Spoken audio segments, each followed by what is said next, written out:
আসসালামু আলাইকুম রহমতুল্লাহি ওবরকাতুহু। সম্মানিত দর্শক, বাংলাদেশে জুলাই আগস্ট বিপ্লবের যে পরবর্তী ১০ মাস ১১ মাস চলে গেল এবং সেই বিপ্লব পরবর্তী যে বর্ষপূর্তি, সেই বর্ষপূর্তির সময় আমরা পালন করছি ২০২৪ সনের যে উত্তাল জুলাই, সেই উত্তাল জুলাই ১১ মাস পরে এসে ২০২৫ সনের যে জুলাই মাস, সেই জুলাই মাসে কী অমন আছেন? বা জুলাই মাসের যে অবস্থা বাংলাদেশে ২৫ সনে, এটি ২০২৪ সনের জুলাই মাসের সঙ্গে কতটা সম্পৃক্ত এবং আমরা ২০২৪ সনের জুলাইকে কীভাবে স্মরণ করছি? এই গেল এক।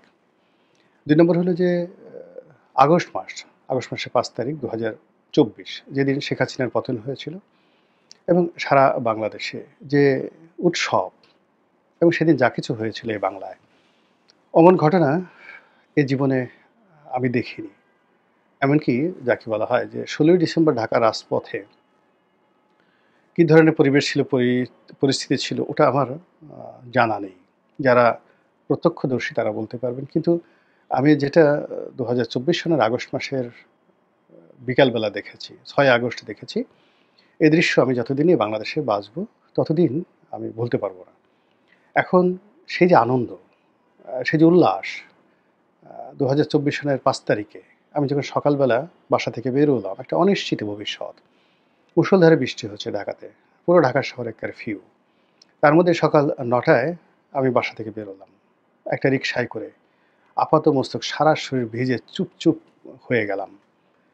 তারপর মিলিটারির সামনে পড়লাম, পুলিশের সামনে পড়লাম, একেবারে গুলি করে দিবে এরকম একটা অবস্থা।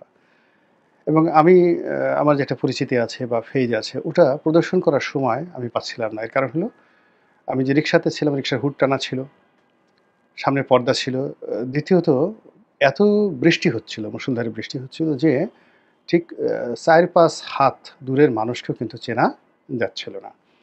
কাজেই সেই কারফিউ ভঙ্গ করে আমার রিকশাটি যে চলছিল এবং সেটাকে উপলক্ষ করে থামানোর জন্য বা সেটাকে ধরাশায়ী করার জন্য যেভাবে বন্দুকের নল উঠানো হচ্ছিল এবং যেভাবে বন্দুকধারীরা গালাগাল করছিল, ওই দৃশ্য আমি কখনো ভুলব না। আমার ভয় ছিল না, আতঙ্ক ছিল না। কিন্তু আমি এটা দেখেছিলাম, যেটা আমার জন্মের পরে এই বাংলাদেশে আমি কখনো দেখিনি। তো সেইরকম ঝুঁকি নিয়ে আমার বাসা থেকে আমার অফিস পর্যন্ত প্রায় ৩ ঘন্টা এদিক ওদিক বিভিন্ন গলি উপগলি ঘুরে তারপরে যখন আমি আমার অফিসে এলাম তখন দুপুর ১২টা। তো দুপুর ১২টা, এরপরে শেখ হাসিনার পতন হলো। আমি অফিসে বসে কাজ করলাম, ভিডিও বানালাম। ওই দিনের অনেকগুলো ভিডিও আছে। তারপরে রাত্রি ১০টা ১০:৩০টার সময় আমি বের হলাম আমার অফিস থেকে। গাড়ি ছিল না, একেবারে একাকী। রাস্তায় মানুষ উচ্ছ্বাস। আমার মনে হলো যে, ইস! কেন আমি দুপুর ২টোর সময় বেরোলাম না? কেন আমি ৩টার সময় বেরোলাম না? আমি কেন ১০টার সময় বের হলাম? আমাকে যারা চিনতেন, মানে মুহূর্তের ভিতরে সবাই চিনে গেলেন। পুরোটা পথ এই কেউ মাথায় করে নাচছে, কেউ ফুল দিচ্ছে, কেউ গণভবন থেকে আসার সময় জড়িয়ে ধরছে, কেউ একটা চুম্বন দিচ্ছে। মানে একটা অভূতপূর্ব দৃষ্টি। আমার কাছে মনে হলো যে আমি যদি ৩টার সময় ৪টার সময় সেই গণভবনের সামনে থাকতাম, রাজপথে থাকতাম, মানুষের ভালোবাসায় বাঁচতাম কিনা এটা নিয়ে আমার একটা সন্দেহ। আমি মরে যেতাম। এখন আমার কাছে মনে হচ্ছে যে মরে যাওয়াটাও আমার জন্য অনেক শান্তির ছিল। আমি কেন সেই আ বিপদের দিনে বের হলাম, কিন্তু সুখের সময় আমি কেন রাস্তায় বের হইনি? আমি আসলে ৬ তারিখও রাস্তায় বের হয়নি, ৫ তারিখও রাস্তায় বের হয়নি, ৮ তারিখও ক্যান্টনমেন্টে যাইনি, বঙ্গভবনেও যাইনি, গণভবনেও যাইনি। কোনো অনুষ্ঠানে যাইনি। আমি আমার মতো করে থেকেছি। এনিওয়ে সেটা ভিন্ন একটা প্রসঙ্গ।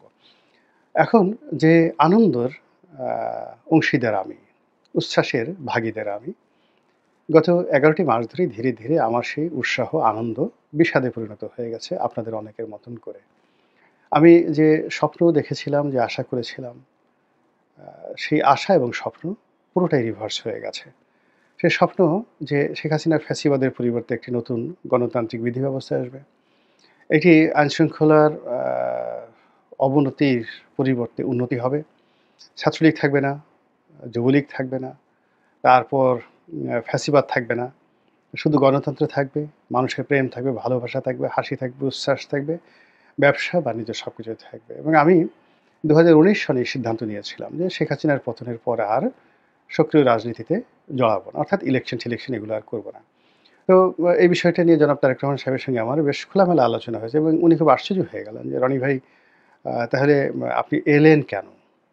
বিএনপিতে আপনি এলেন কেন? আপনি যদি ইলেকশন না করেন, রাজনীতি না করেন, দলীয় কোনো পদপদবি যদি আপনার না থাকে, আ প্রয়োজন না হয়, তাহলে আপনি এলেন কেন?" আমি বললাম যে, "আসলে শেখ হাসিনার পতনের জন্য আমি আপনার এখানে এসেছি।" একেবারে খোলামেলা এই কথাটা বিটুইন হি অ্যান্ড মি। এবং এই যে যুগোপযোগভাবে এই কাজটি আ সফল হলেই আমি সবচেয়ে বড় প্রাপ্তি, এর চেয়ে বড় প্রাপ্তি নেই।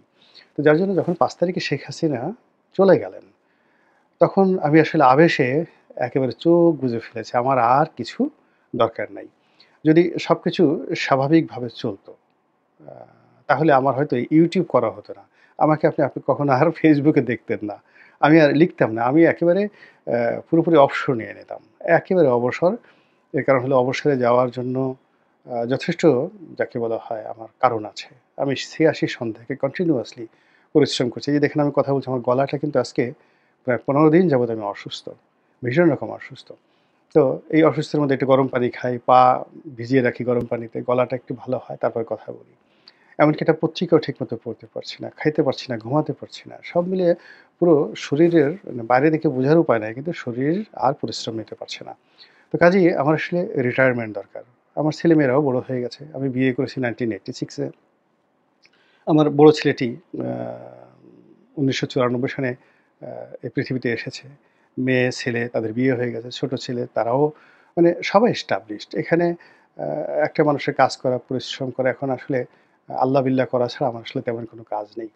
তো সব যদি স্বাভাবিক থাকতো তাহলে যেভাবে রাজনীতি না করার ব্যাপারে সিদ্ধান্ত নিয়েছিলাম, ওভাবে জীবনের অন্যান্য যে কর্মকাণ্ডগুলো, টকশোতে যাওয়া অনেক কষ্টকর ব্যাপার। প্রতি রাত্রে সেই আপনি টেলিভিশনে গাড়িতে করে, নিজের গাড়িতে করে ১২টা ১টা পর্যন্ত সেই টেলিভিশন স্টেশনে গিয়ে বসে থাকেন, আসেন। আসার পর ঘুমাতে ২টো ২.৫টা বেজে যায়। আর আমি এমনি রাত ৩:৩০ টার সময় আমি ঘুম থেকে উঠি। তো আপনি যদি রাত ২টোর সময় বিছানায় যান এবং অলমোস্ট মাসের মধ্যে তো ১৫ দিনই এই অবস্থা হয়। টকশো থাকে। মাসে গড়ে ২০ থেকে ২৫ টি টকশো থাকে। এর মধ্যে কোনো টেলিভিশন রাত ১০টা, কোনো রাত ১২টা। বাসায় এসে খাওয়া-দাওয়া করে ঘুমাতে ১২টা, ১টা, ১:৩০ এরকম বেজে যায়। তো এভাবে আসলে একটা শরীর নিতে পারে না। তো আমি এই কাজগুলো করতাম না। কি দরকার? গ্রামের একটা মধ্যবিত্ত পরিবার থেকে এসেছি। আ এই ক্ষুদ্র জীবনে আল্লাহ রাব্বুল আলামিন আমাকে যতটুকু দিয়েছেন আলহামদুলিল্লাহ। এরপরে আমার চাওয়ার কিছুই নেই। এখন পর্যন্ত চাওয়ার কিছু নেই। কিন্তু এই যে হতাশার কারণে, অবস্থার কারণে দেখা যাচ্ছে যে আবার কথা বলতে হচ্ছে, আবার সে আগের মতোই ঝুঁকি নিতে হচ্ছে। আবার যারা ক্ষমতাধর লোকজন তাদের সঙ্গে রেষারেষিতে যেতে হচ্ছে, তাদের সঙ্গে ধাক্কাধাক্কিতে যেতে হচ্ছে। এ জীবন আর আসলে টানা যাচ্ছে না। তো সেই দিক থেকে এই যে গত ১০ মাস, এই ১০ মাসে অন্য সবার মতো আমিও মারাত্মকভাবে ক্ষতিগ্রস্ত হয়ে গেছি। এই কারণ হলো যে আমি তো সেই ২০১৩-১২ সন থেকেই সেই যখন সংসদ সদস্য ছিলাম তখন থেকে উল্টো স্রোতে আমি নৌকা বাইছি। ক্ষমতাধরদের সবার সঙ্গে টক্কর লাগিয়েছি এবং সেভাবেই চলছে এখনো পর্যন্ত। তো এর মধ্যে তো বয়স হয়ে গেছে, শরীরের ভার মানছে না। তো সেই কারণে আমি চাই যে দেশটা ভালো চলুক। একটু বিদায় নেই, একটু সুন্দরভাবে আ যাকে বলা হয় অবসর কাটাই। আর নতুন প্রজন্মে যারা রাজনীতি করতে এসেছেন, তারা রাজনীতি করবেন, তাদের সফলতা দেখে আনন্দ পাবো, পথে ঘাটে দেখা হবে, তারা সম্মান জানাবেন বা তাদেরকে স্নেহ করব। এই এতটুকুই এই বয়সে প্রাপ্তি। এর বাইরে অন্য কোনো কিছু ছিল না। কিন্তু দেখা গেল যে না, সেটা হচ্ছে না। পরিস্থিতি সব দিক থেকে খারাপ হচ্ছে। আগে যেভাবে মিথ্যা কথা বলা হতো, রাজার মুখ থেকে, রানীর মুখ থেকে যেভাবে মিথ্যা কথা বের হতো, এখন তার চেয়ে আরো বেশি বেরোচ্ছে। আগে পথে ঘাটে মানুষের যে অনিশ্চয়তা ছিল, তার চেয়ে আরো বেশি অনিশ্চয়তা হচ্ছে। আগে যেভাবে আতঙ্ক ছিল জাতীয় জীবনে, সে আতঙ্ক বেড়ে যাচ্ছে। আন্তর্জাতিক অঙ্গনে যে সকল সমস্যা, তার চেয়ে অনেক বেশি সমস্যা এখন আমাদের চারিদিকে ঘুরপাক খাচ্ছে। বলেন তো ঘুমাবেন কি করে? আপনি বলেন কি করে আপনি সুস্থ থাকবেন? যদি ন্যূনতম বিবেক থাকে, বোধ থাকে, দেশপ্রেম থাকে, তাহলে তো আসলে ঘুম হওয়ার কথা না। ফলে আমারও হচ্ছে না। এবং এই অবস্থার মধ্যে আবার একটার পর একটা গুজব ছড়িয়ে পড়ছে। এই যে জুলাই এবং আগস্ট, এই আগস্টকে কেন্দ্র করে নরমালি যেটা হতে পারত সেটা হলো আমরা এই সময়টিকে আনন্দ দ্বারা, কৃতজ্ঞতা দ্বারা আমরা বরণ করে নিতাম। আল্লাহকে কৃতজ্ঞতা জানাতাম। মানুষ যারা অংশগ্রহণ করেছে তাদেরকে কৃতজ্ঞতা জানাতাম। গান, কবিতা দ্বারা আমরা বরণ করে নিতাম। উৎসবের একটা আমেজ থাকতো জুলাই এবং আগস্ট জুড়ে, কিন্তু সেটা হচ্ছে না। সেটার পরিবর্তে রাজনীতির অনিশ্চয়তা, গত বছর যেটা ছিল সহিংসতা, এটা অনিশ্চয়তাতে চলে আসছে। গত বছর যেটা ছিল পরস্পর প্রতি অবিশ্বাস, এখন সেটা সন্দেহতে পরিণত হয়েছে। গত বছর যেটা যাকে বলা হয় প্রতিপক্ষকে পরাজিত করার যে একটা মনোবৃত্তি ছিল, এবছর সেটা প্রতিপক্ষকে ঘায়াল করার মনোবৃত্তি চলে এসেছে। এবং এখানে গত বছরে যে পক্ষগুলো ছিল তার চেয়ে আরও বহু পক্ষ এই বর্তমানে জড়িয়ে পড়েছে। এবং এরই প্রেক্ষিতে নানাজনে নানা রকম, বিশেষ করে সোশ্যাল মিডিয়াতে যে সকল আতঙ্ক ভীতি ছড়িয়ে দেওয়া হচ্ছে, যা আমাদের এই জাতির জন্য কল্যাণকর নয়। যেমন বলা হচ্ছে যে এই ২০২৫ সনের আগস্ট মাসের ৫ তারিখে কেয়ামত হয়ে যাবে বাংলাদেশে। কি কেয়ামত হবে? আমরা এখন পর্যন্ত বলতে পারছি না কি কেয়ামত হবে। তবে যে বিষয়গুলো আমরা আতঙ্ক সহকারে অনুভব করতে পারি সেটা হলো, যারা এই বিপ্লবের সুবিধাভোগী, যারা এই বিপ্লবের যারা নিজেদেরকে উম বিপ্লবের অগ্রগামী সেনানায়ক মনে করেন।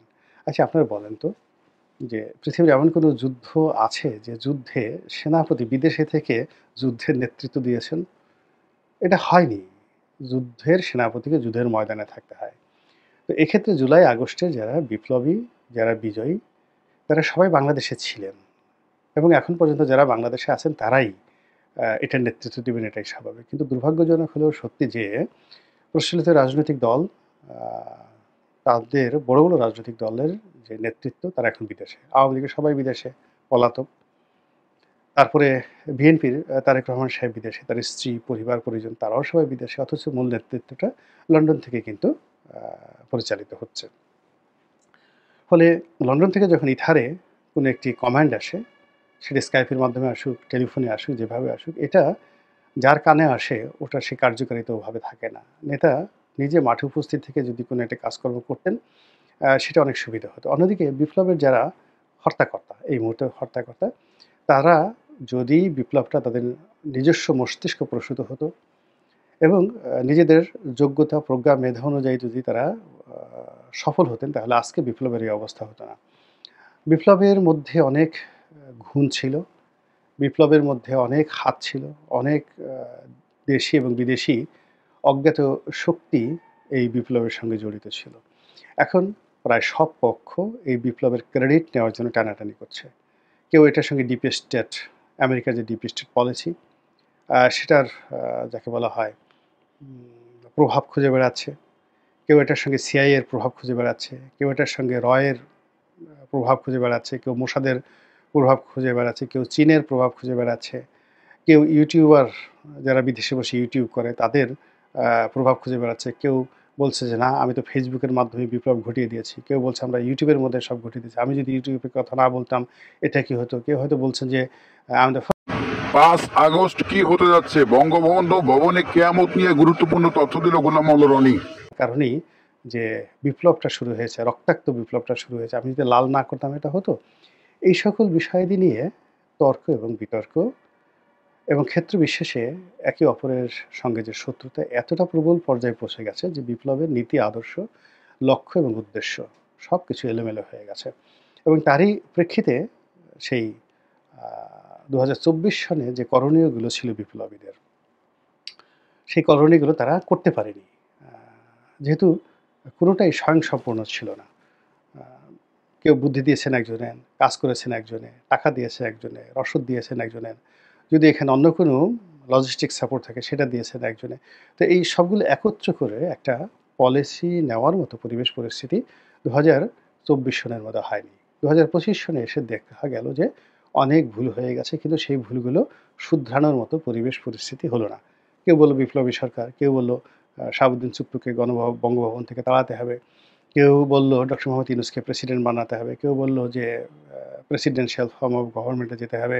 কেউ বলল সংবিধান ছুঁড়ে ফেলে দিতে হবে ইত্যাদি নানা রকম কথাবার্তা ২০২৫ সন থেকে যে শুরু হলো, যেটি এটি গত কয়েক মাসে প্রবল থেকে প্রবল আকার ধারণ করেছে এবং পুরো শাসন ব্যবস্থা, রাষ্ট্রযন্ত্র থেকে শুরু করে এখন যারা বিপ্লবী রয়েছেন তারা এবং একই সঙ্গে ডক্টর মোহাম্মদ ইউনূসের যে উপদেষ্টা মণ্ডলী সবাই বিপদ এবং বিপত্তির মধ্যে পড়েছেন। এবং এরই মধ্যে আবার ২০২৫ সনে জুলাই মাস এসে গেল। আবার জুলাই মাসের পরে আগস্ট মাসে আসবে। এখন কি হবে আগস্ট মাসে? যারা বিপ্লবের বিভিন্ন সময় কণ্ঠ দিয়েছেন বিপ্লবে, যারা বিপ্লবে বিভিন্ন সময় বাণী দিয়েছেন এবং দূর দেশ থেকে যারা বিপ্লবে প্রেরণা দিয়েছেন, তারা এই সময়ের মধ্যে বলতে চাচ্ছেন যে আগস্ট মাসের ৫ তারিখে তারা এমন কিছু ঘটাবেন যেটা বাংলাদেশ কল্পনাও করতে পারে না বা আওয়ামী লীগ স্বপ্নেও কল্পনা করতে পারে না। তা আমরা আসলেই কল্পনা করতে চাই না। আমরা যেইগুলো ভাবতে পারি সেটা হলো যে অতীতে আমরা দেখেছি ৩২ নম্বর ভাঙা হয়েছে। অতীতে আমরা দেখেছি সুধা সদন ভাঙা হয়েছে, অনেক মব তৈরি করা হয়েছে। এখন সেই ক্ষেত্রে তারা অতীতে বঙ্গভবন দখল করার চেষ্টা করেছে। শাহাবুদ্দিন চুপ্পুকে সেখান থেকে বের করার চেষ্টা করেছে। কিন্তু এটা বিএনপি এবং সেনাবাহিনীর অ্যাক্টিভ পার্টিসিপেশনের কারণে এটা হয়নি। এখন আগস্ট মাসের ৫ তারিখকে টার্গেট করে যদি আবার শাহাবুদ্দিন চুপ্পু সাহেবকে সরিয়ে দেওয়ার চেষ্টা করা হয়, এটা একটা হতে পারে। আবার দেখা গেল যে একটা বিপ্লবী সরকার যেভাবে দেশের কিছু যাকে বলা হয় বিপ্লবের পক্ষের বুদ্ধিজীবী, তারা বিপ্লবী সরকারের যে বুদ্ধি দিচ্ছে সেই বুদ্ধিতে দীপ্ত হয়ে বা উদ্দীপ্ত হয়ে যদি ডক্টর মোহাম্মদ ইউনূস উনি তার দলবল সহকারে শহীদ মিনারে যান, সেখানে একটি বিপ্লবী সরকারের জন্য তিনি শপথ গ্রহণ করেন এবং সেখানে নতুন জাতীয় সঙ্গীত পাঠ করা হয়, নতুন সংবিধান ঘোষণাপত্র সেখানে দেওয়া হয় বা জুলাই আগস্ট চার্টারের যে কথা বলা হচ্ছে সেগুলো হয়। এই জিনিসগুলো হতে পারে, এই জিনিসগুলো হতে পারে এবং এগুলো নিয়ে সরকার চেষ্টা করতে পারে। এটা আমরা কল্পনা করতে পারি। কিন্তু অ্যাজ এ ইন পারসন যদি ব্যক্তিগতভাবে আমাকে জিজ্ঞাসা করেন একজন সাধারণ নাগরিক হিসেবে, আমার কাছে মনে হচ্ছে যে এর কোনো কিছুই হবে না। এর কোনো কিছুই হবে না। ডক্টর মোহাম্মদ ইউনূসের যে বিখ্যাত ৩-০ থিওরি রয়েছে, ৩-০ যে আ উপমা বা মতবাদ, যেখান থেকে তিনি বিশ্বকে একেবারে দারিদ্র্যমুক্ত করে ফেলবেন। তো এরকম আমার কাছে মনে হচ্ছে ৫ই আগস্টকে কেন্দ্র করে যে বড়, বড় পরিকল্পনা করা হচ্ছে, এই বড়, বড় কল্পনাগুলো ৩টি শূন্যতে এসে, জিরোতে এসে এটি যাকে বলা হয় একটা সমীকরণ তৈরি করবে। তো ৩টি ডিম পাশাপাশি রাখলে কেমন দেখায়? একটি ডিমের উপরে একটা ডিম রাখলে কেমন দেখায়? খাড়া করে রাখলে কেমন দেখায়? চিৎ করে রাখলে কেমন দেখায়? ওইরকম ৩টি শূন্যর বিভিন্ন অ্যাঙ্গেলে, জ্যামিতিক অ্যাঙ্গেলে তাদের যে অবস্থান, এটি নিয়ে আপনি কল্পনা করতে পারেন। এর বাইরে আমার কাছে মনে হচ্ছে না যে ২০২৫ সালে আগস্ট মাসে ওইরকম অপ্রীতিকর কোনো একটা ঘটনা বাংলাদেশে ঘটতে পারে। আমার তার চেয়ে বরং মনে হয় আমাদের যে প্রচলিত সমস্যা, এইটা দুর্যোগের মাস। এই যে আমি আজকে যে ভিডিওটি করছি, বাংলাদেশের দক্ষিণ অঞ্চলে মুষলধারে বৃষ্টি হচ্ছে। এমনি মানুষের অভাব অভিযোগ, তার মধ্যে এই বৃষ্টিতে কত ঘরবাড়ি, কাঁচা ঘরবাড়ি নষ্ট হয়েছে। মানুষ কাজকর্ম করার জন্য ঘর থেকে বেরোতে পারছে না। ঢাকার আবহাওয়া ভালো না। এর মধ্যে জাতিসংঘের মানবাধিকার কমিশনের একটা অফিস ঢাকাতে দিয়েছে। এটা নিয়ে ভীষণ রকম সমস্যা হচ্ছে। তারপরে মার্কিন যুক্তরাষ্ট্র শুল্ক কমায়নি। তারা ৩৫% শুল্ক আরোপ করেছে বাংলাদেশের যে সকল পণ্য বাংলাদেশ থেকে যাবে, রপ্তানি পণ্য। সেগুলোর উপরে এটা নিয়ে খুব সমস্যার মধ্যে আছে। বিএনপি রাজনীতি নির্বাচন নিয়ে সমস্যার মধ্যে আছে। তারেক জিয়া আসবে কি আসবে না? সবাই ধারণা করেছিল যে আ আগস্ট মাসের ৫ তারিখে যে বিশাল সমাবেশ বিএনপি করবে, সেই সমাবেশের উদ্বোধন করবেন তারেক রহমান সাহেব। আসলে তিনি আগস্ট মাসের ৫ তারিখে আসবেন কিনা? এটা নিয়ে বিএনপি ভীষণ সমস্যার মধ্যে আছে। কারণ হলো বিএনপির নেতাকর্মীরা আ অশান্ত হয়ে পড়েছেন। তারা নেতাকে দেখতে চাচ্ছেন। তাদেরকে সান্ত্বনা জানানোর জন্য বিএনপির শীর্ষ নেতারা প্রায় সবাই বলছেন তারেক রহমান আসবেন, আসবেন, আসছেন। কিন্তু তিনি এখন পর্যন্ত আসেননি। আর তিনি যদি আগস্ট মাসের ৫ তারিখের মধ্যে না আসেন, বিএনপির মধ্যে হতাশা দেখা দেবে। তো সেই দিক থেকে যেটা কল্পনার জগৎ, সেই কল্পনার জগতের ফানুস উড়ানোর দরকার নেই। আমাদের এমনি হাজার, হাজার নয় লাখ, লাখ সমস্যা রয়েছে। প্রচলিত রাজনীতির সমস্যা, প্রচলিত অর্থনীতির সমস্যা। এই সমস্যার যে ঘূর্ণিবদ, যে ঘূর্ণিপাক, এই ঘূর্ণিপাকই আমরা আবর্তিত হতে থাকব ২০২৫ সালের আগস্ট মাসের ৫ তারিখে। এর বাইরে নতুন কোনো সমস্যা, নতুন কোনো সম্ভাবনা আমি অন্তত সেই দিন দেখি না। আল্লাহ আমাদের সবাইকে ভালো রাখুন, সুস্থ রাখুন। আপনারা সবাই ভালো থাকুন। আসসালামু আলাইকুম ওয়া রাহমাতুল্লাহি ওয়া বারাকাতুহু।